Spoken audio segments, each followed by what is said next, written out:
regional connectivity, the major challenge from my point of view is not infrastructure, because if you look to a map, for example, between Europe and Asia, you have a physical network.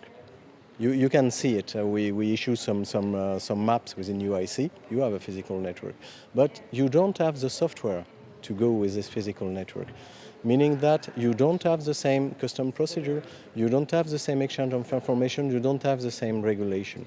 And I think the issue for railways, at least, is to provide seamless connections, and that's really where we should progress collectively. How difficult is it to get people to address these kind of cross-border problems?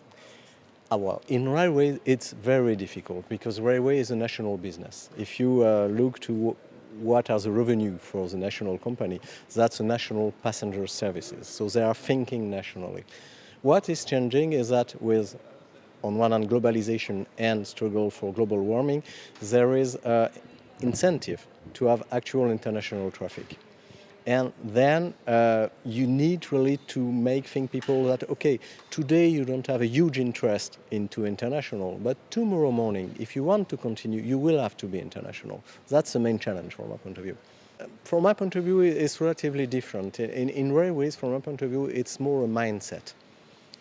It's a nationally oriented mindset, well, mainly in Europe, I should say.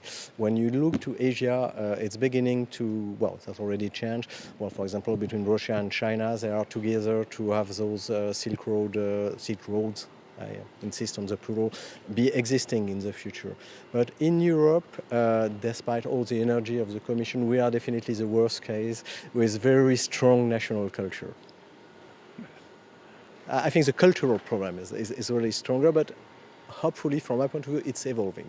There is an understanding from the major player, let's say DB, SNCF, FS in Italy, and the Spanish also, that at the end of the day, they will need to operate a European network. And that's very good because the little players, for example, the Swiss, have understood that since a long time. And, well, I think there will be a positive evolution.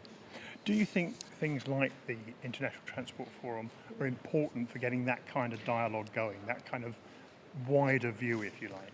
Absolutely. And I think what is fascinating with the ITF is when you see the discussion 2 years ago, now it's something that is accepted. Meaning that when you discuss something here, you launch an idea, and this idea has a momentum, you have a realization. So that's definitely the place to be.